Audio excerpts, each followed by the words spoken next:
You're listening to From the Chair, and I'm your host, Mike Hamilton. Join us each episode as we talk to athletic directors from across America. We're going to talk about topics like leadership, career development, issues of the day, and I can promise you we're going to have some fun along the way too. So sit back, listen in, and let's dive in. Let's go. So welcome in. Today's guest is going to be Jeramiah Dickey from Boise State University. Jeremiah, so great to have you with me. Thank you, Mike. I appreciate the opportunity, and it's good seeing you.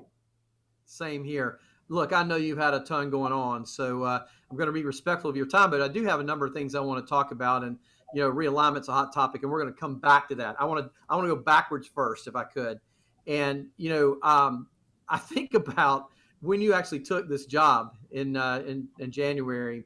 You're taking a job right in the middle of a pandemic, probably the craziest time in my career or your career, any of our careers.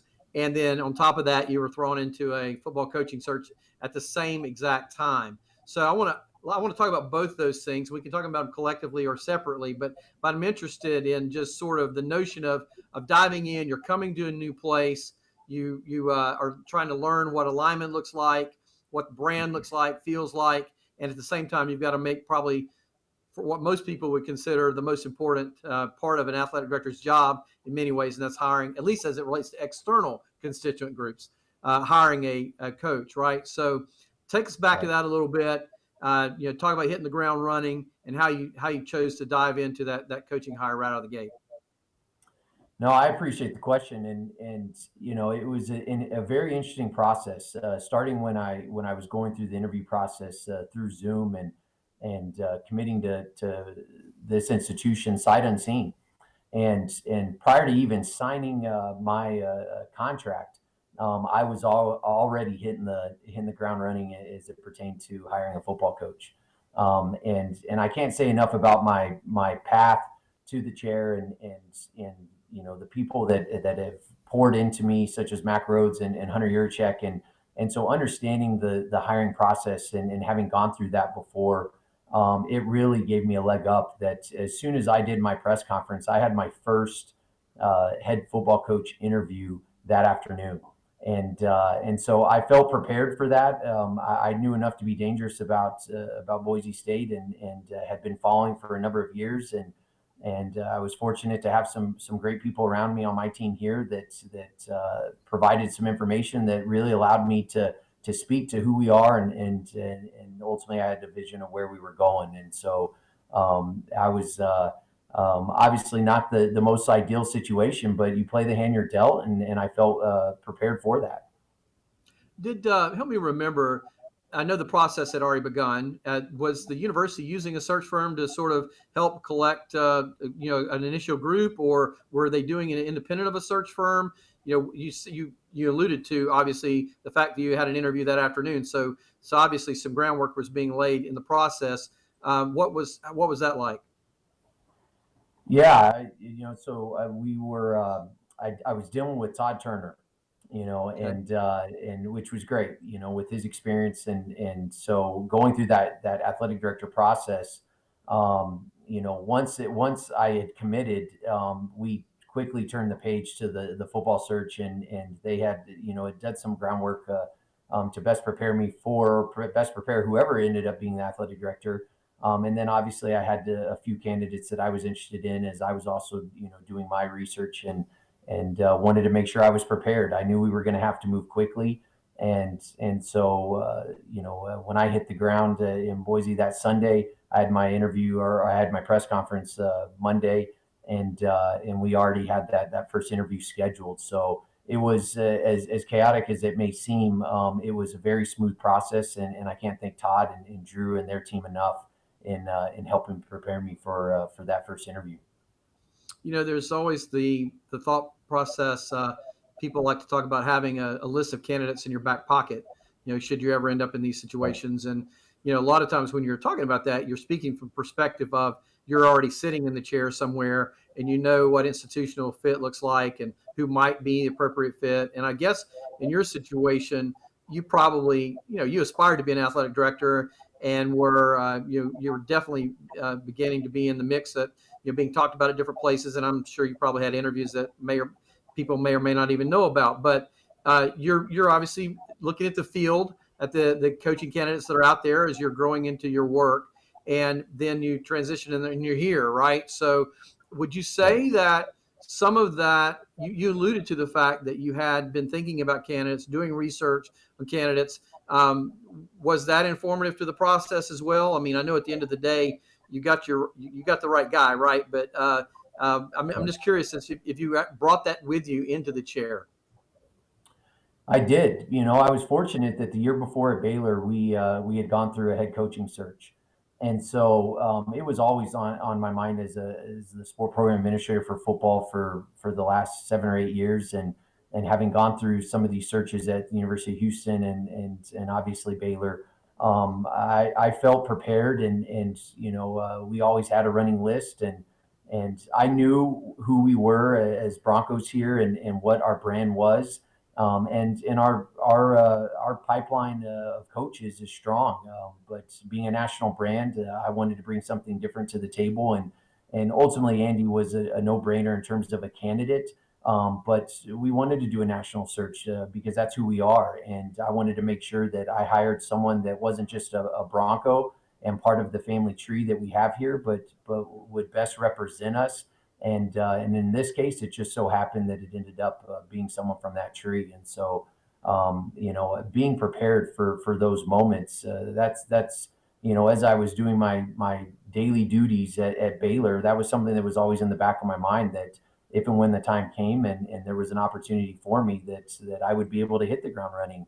You don't necessarily draw it up that way in Right. accepting a job and having to hire a football coach your first week on the job. But I felt we navigated that well, and I had a lot of people that assisted through that process, and grateful that we found our guy, and can't speak highly enough of Coach Avalos. You know, so Jim Phillips, the ACC commissioner, good friend, he used to always say that he felt like AD years were like dog years. And maybe it's not 1 for 7 like dogs, but they're at least 1 for 3 or something like that. And so I think Right. there's truth in that. And then to come into the scenario that you came into, let's set aside the coaching hire for just a second. You're becoming a first time athletic director, but you're in the middle of this pandemic. I've talked to folks in my own company who've talked about they feel like this last year they've had 3 years of growth in 1 year, just because we've all been forced into or backed into that corner of the things we've had to learn, the things we've had to do, how we've had to interact. Um, you know, Maybe your vision of what you thought this first year was going to look like, and I know we're not through your first year yet, but your vision of what you thought it was going to look like, but then now having to sort of approach it through the lens of a pandemic, at least in the first several months, what it's been like. No, I mean, one, we're still going through it, and having come from Baylor, and the last year, I was well versed in what needed to be done, and I do think it probably helped me. Being a new AD, I didn't have any, I didn't have an idea of what it was going to look like, period. And so it allowed me to navigate it, I think, maybe better than most, because it was all new to me, and it really forced me to create some relationships on campus very quickly. I feel like I've been here 3 years. When you hire a football coach your first week, and you're developing these relationships with your CFO on campus, and your office of general counsel, and your president, 6 weeks in, and I felt like I had been here 6 months. So it really, provided a path for me to help me navigate, COVID and some of the challenges as we went through that. And so I'm grateful for that process, and I feel like, everything that's been thrown at us, because of those relationships, it's made it that much easier, to ultimately get to the end, and navigate that accordingly. Yeah. So, Boise has always been known for the blue field, right? But I think more so known now in more recent years for the successful football coaches that have been there. And there's no doubt you've had a tremendous run of successful football coaches at Boise State University. And so you've had the opportunity, as you've said, to be in the Southwest and to see some really good football, and you recognize what that looks like. And so you come into Boise State and you know the history, and you now had a chance to sort of sit in it.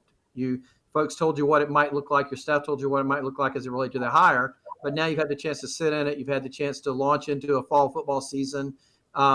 There's obviously something there that has led to the continuity of success of Boise State football. Can you put your finger on it? What are the things that you think are present at Boise State that have allowed for this consistent success now over quite some time? Yeah, I mean, it's honestly tremendous the amount of success this institution has had in a very short amount of time. This is our 25th year at the FBS level. And so we're still in the infant stages of growth. And you look at our history of Coach Cutter and Coach Hawkins and Coach Pete and Coach Harse and now Andy. We've been very fortunate to have an unbelievable family tree when it comes to coaches. And I look at, and you hear us talk about it a lot with the blue turf, thinking and a lot of that ties into the work ethic. And I think that's something that separates us. It's something that unites the community. It's who we are, and we're true to that. And so I think that's a big part of it. Being 25 years old at at the FBS level, we have had to find, solutions and opportunity where others maybe have found failure. And I think that work ethic has really driven that.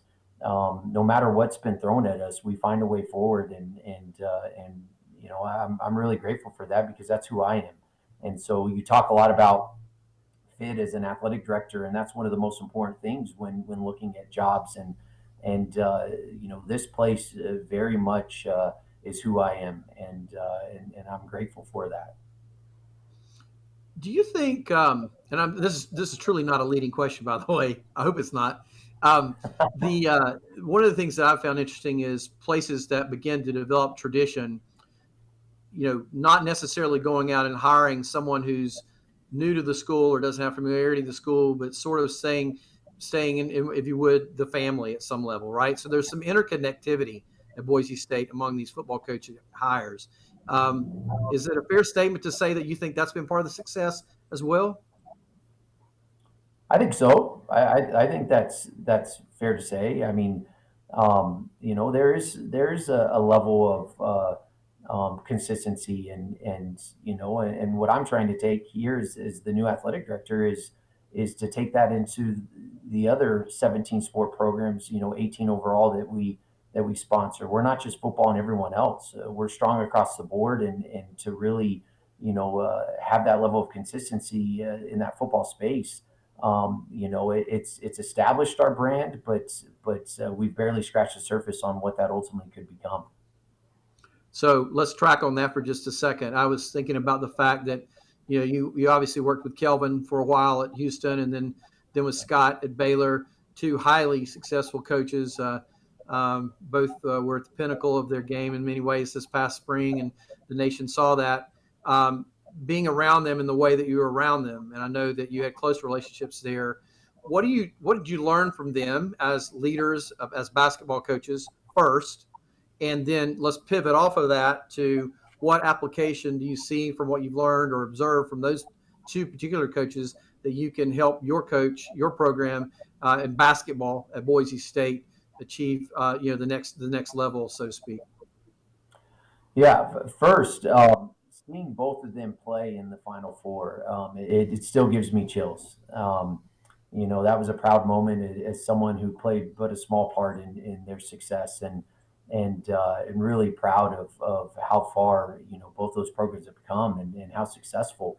With Coach Sampson, that process started, when Mac Rhodes and Hunter Yurchek were at the University of Houston, and to see that plan play out, and someone like Coach Sampson, he knows what he wants. He has a process in how he wants to get there, and he's committed to it and consistent. And it's considering when we first got to the University of Houston, and you had heard in the industry, it being the sleeping giant. You're seeing that play out, and I'm really proud for what they've accomplished, and and Coach Sampson is a huge part of that. He's a great man. He's a leader of men. He truly cares about those student athletes off the court. And he's truly created this family environment that they found success. He's someone that I very much look up to, and watch from afar even now, and really appreciate what he's done with his program. Coach Drew, same thing. You're not going to meet a nicer guy in this industry, and what you see publicly is what you see behind closed doors. He is consistent, and that Baylor family is strong, but I learned something from him. He adapted and was able to pivot in some of his, and maybe his style of leading, and really tying back into, the theme of joy, Jesus, others, and yourself, and tying it into the mission of that institution, and how those student athletes play for him and play for each other, and play for something bigger than themselves. It was remarkable to see, and very much was committed to a process, and he inherited at Baylor, what he took over. Coach Drew does not get to nearly as much credit as he probably has earned and deserves. That was a very tough situation, and he's had consistent success, and he found a way to take it to the next level. And he's someone I also follow from afar, but not just as a coach, as a husband, as a father, and as a Christian, and that's something that means the world to me. But he's a great guy, and I'm a huge fan. In terms of how, on your second question, and how I can take some of those experiences and impart them, and hopefully impact our current situation here. I see a lot of both of them in Coach Rice. And, I said it before, we're not just a one trick pony. We have a solid foundation, and we have unbelievable coaches here, and specifically in men's basketball and women's basketball. I think the foundation is there for us to really turn the corner and become consistent. And that requires me as the athletic director to pour into our coaches, and to pour into those student athletes, and provide them the resources to find success. And that really excites me. I've been a part of football for the better part of my career, but basketball is a love that I've had since I was a little kid, and I'm really excited to take this, to partner with Coach Rice and Gordy in women's basketball. Fantastic. You mentioned a minute ago, Jeremiah, and I want to go back to this because we could have just passed over this, but you said that this is a fit. This is a place of fit for you, right? You were the right person for the job. It's the right place for you. One of your mentors, who you've mentioned already, said that Jeremiah Dickey is about faith, family, Mexican food, and the Dave Matthews Band. So, I don't know how all that dovetails into Boise State necessarily, but tell me why you're a fit at Boise State. Some of what we talked about, I learned a long time ago that there are very few things I can control in this process, and one is how I show up every day, and how hard I work, and my attitude, and that's what I see here. We don't have what everyone else has, but we're going to find a way forward, and it's ingrained in this community, and in this institution. We're a young institution, and so this is, I know AD say it a lot, but this is a dream job for me. I'm so fortunate for my path, and the opportunities I had along the way to prepare me for this. But this checked a lot of boxes. My family is important. I wanted a community that would embrace them, and that they would embrace, and the family aspect of Boise is something that I heard, as I called around asking about this job, that every single person I spoke to spoke of family and community, and so that was important to me. I just, when I look at what we're capable of doing here, and the places that I've been along the way in my career, every single thing, every single pitfall, every single mistake I've made, Mike, has led to this moment, and it allows me to draw from those. And there hasn't been a day that I haven't felt prepared for what I'm doing, and or for what's next for us as an institution. And and so if anything, I'm even more energized, as people ask me, are you, everything we're going through in this industry, and it's historic, but I'm more energized and positive about the direction we're going than I've ever been, and I'm excited about that. You know, leadership lessons here, right and left, Jeremiah. The one thing I pick up on that you said, you're talking about learning from failures, right, or pitfalls. That's And right. this is so many times an ego-driven business. It's about winning. It's about ascending to the mountaintop. And certainly that's how athletic departments are measured a lot of times. How many check marks are in the left-hand column? But I would tell you that as a leader, an aspiring leader, it is those places where we gain our scar tissue that I think we become the best leaders we can be. And I've said before, show me an athletic director who's never taken a hit on Twitter or had someone criticize them, and I'll show you an athletic director who's never made a decision. It's this is a decision based business. And you're going to have failures.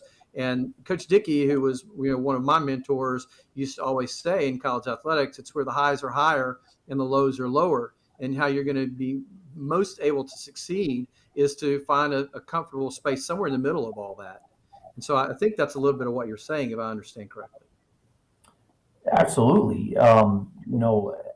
One, sitting in this chair, and it's funny because I've talked to Mac and Hunter about this as two mentors and people that I'm very close with. I had quite a few calls with them early on, and in a way apologizing for judging. There's a lot that comes with this, and it's not easy. But I can tell you this, that I probably lean on my mistakes more than even my successes in terms of the decisions that I make on a daily basis. And I am so grateful for my failures, because every success that we've had here in a short time I've been here, I can look back on a failure and say that impacted my decision and how we were moving forward. And so, yeah, you're absolutely right. Good stuff. So I can't have this conversation with you without talking about realignment for a few minutes. I try to have these podcasts not be time specific, but it's October 1st for those who are listening as we record this. And there's been a lot of conversation over the last few weeks about realignment. There's been a lot of conversation this week about realignment as it relates to some schools in the Mountain West, in particular Boise State.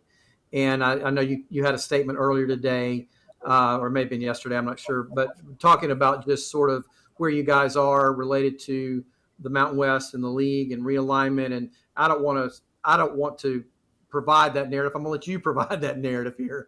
As you've gone through the last several weeks and some of the things that you've sort of come out with in the last 24 hours, let's say, tell me where everything sits today with Boise State.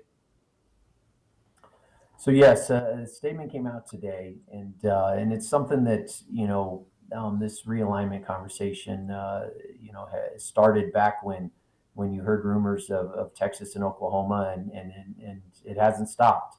And so I've spent a lot of time over the last I guess 2 months on realignment discussions, and not to go back to the statement, but I've been consistent since the day I arrived here. We will always do what's in the best interest of this institution, and that requires a level of due diligence. But I've also said that we are happy and excited for the partnership with the Mountain West, and where we believe it can go. And so my duty is to Bronco Nation and our constituents and this institution, and I believe that we have a bright future, and there's a lot that is still left for us to accomplish, but I'm excited for what's next within this conference, and what conference realignment looks like, many years from now. I feel like, Mike, that, since I was in high school, the conference realignment has been a conversation, and I don't necessarily see it ending. My job is to always put us in the best possible position and control what I can in that process. And that's the message to our staff and our student athletes and to our supporters within this community and nationally, being a national brand. And I'm excited, what these historic changes in this industry are going to bring, and the opportunities that it may provide us. Well, as you know, change has been constant, as you've already alluded to, and look, there's more on the horizon, more than likely at some point in time, and I think the NCAA Constitution Committee and what they're going to go through over the next year or so, and how that might affect the industry will play a role in some of that as well. So I think you're right to say you've got to assess where you are as an institution, assess where you are in your conference, and make the best decision based upon, in your case, Bronco Nation. And I know you're doing that. So let's ask some questions here that they can be quick answers, or you can dive in a little bit more if you want. But I'm curious. Yeah, sure. You said you talked about the time we were in high school. If I recall in my research, your grandfather was actually a team doctor for Coach Don Haskins at UTEP. And so you've got a historical perspective on athletics. Was his involvement with college athletics the impetus for you deciding that this was a possible future career? It's an interesting story. Definitely the seeds were planted there. My father. I mean, some of my first memories were at UTEP football and basketball games, and so athletics is all I've ever known. And I wasn't fortunate enough to play at the college level. I wasn't good enough, but it was always something that was pulling at my heartstrings. And a chance, encounter. My mom and Mac Rhodes' wife, they taught together, and I had reached a crossroads in my life. That I was actually contemplating dropping out of school, and because of my mom and my aunt and some other family members that probably cared about me and my future more than I did at that point in time in my life, it led to me meeting Mac. And that's one of the, you look back and you realize you're not an outlier, and that there's a bigger plan at play. And I'll forever be grateful for what he's done for me. And that one conversation led to me changing my degree at the University of Texas, and committing to a path of getting to this chair and becoming an athletic director. And so there's so many people along the way that have played a role in that. But that's really where it started for me, and I'm so grateful for it. Yeah, I had no connection. I know. I mean, I know you and Mac have been together for a long time, but I didn't know that part of the connectivity, which is really pretty powerful, right? So, I guess so. It's really unfair for me to ask maybe what the number one thing or a couple things that you have learned from being around Mac and working with Mac. I'm sure you've got a whole list, but is there something that really has stood out based upon what you just shared? One of the things that I learned early on, and when I first met him, he was, I think he was an assistant AD. And so to see how far he's come, and I'm biased, but I think he's one of the best in the industry. But one of the things that I always, and as an intern, when I first went to UTEP, I didn't get to deal with Mac on a daily basis, but I was always watching and learning from him. The way he treated people, Mike, he knew every custodian's name. He knew every staff member's name. He knew their significant others' names, their children's names. He truly cares. And one of his, he says it a lot, and it's one of my favorite quotes. You can tell the character of a man by how he treats those who can do nothing for him. And that was something that I watched in action, and how that impacted his leadership style. And it just it led me to have a tremendous amount of belief in who he was, and ultimately led to some amazing changes in my life, going from UTEP to the University of Akron, as a Texas kid, and never lived outside the state. to go to Ohio of all places, but I met my wife there, and so everything has purpose, and just really grateful for what opportunities that's provided, and to see him grow along the way, and who he was as an AD at Akron to who he is today. I can't say enough nice things about him, and he's truly one of the best. And Hunter was with you guys at Akron as well, right? That's right. Hunter actually brought my wife from Virginia. So How my about wife that? was in college athletics. She was in marketing. I was in development, and ultimately, your social groups are you're the people you're around with the most, and that led to us dating. And fortunately, she joined me at the University of Houston, and then Hunter a short time later, after becoming, I believe, the FCS AD of the year at Coastal Carolina, became our deputy AD at the University of Houston, and I was fortunate. I mentioned earlier, I had an opportunity to go with Mac to Missouri, and Hunter ended up getting the job at Houston, and I stayed on with him, and I'm grateful for that path. Three good guys right there. So a couple more quick ones here. You had a goal of visiting 100 donors in the first 100 days. Did you get it done?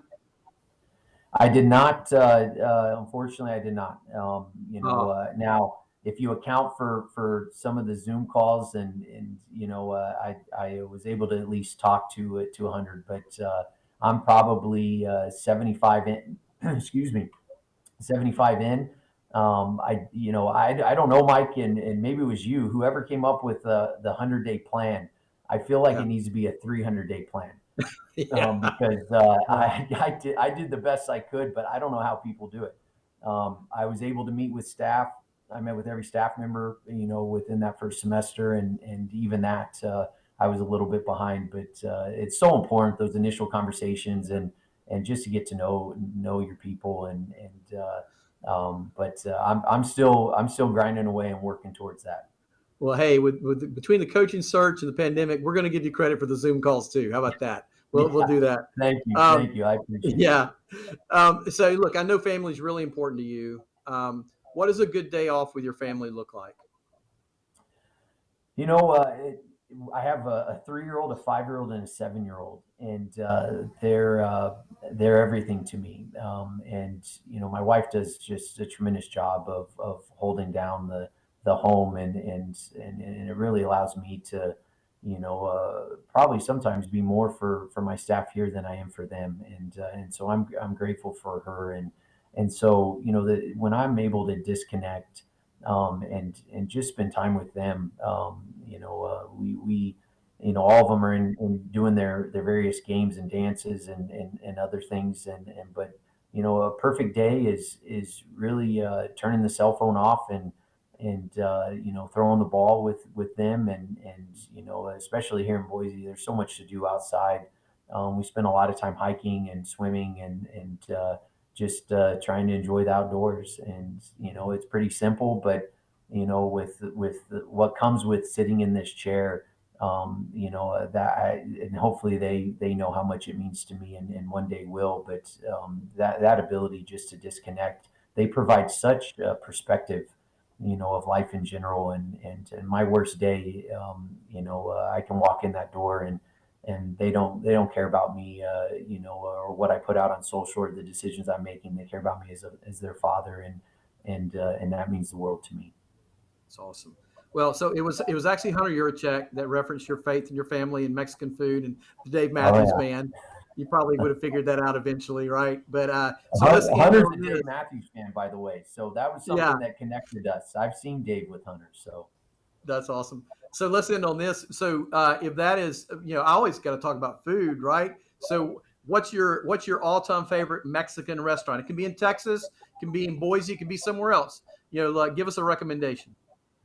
Ovilus, in El Paso, Texas. It used to be called Leo's, and it just so happens he's my godfather. But there wasn't a week that I can remember growing up that we didn't eat there through high school, and that's my first stop when I go home. It's a family restaurant, and it's been around for 50 some odd years, and it's right there on Mesa in El Paso, Texas. So anyone going to visit UTEP, please hit it up and tell Andy Avila that Jeremiah sent you, and he'll take care of you.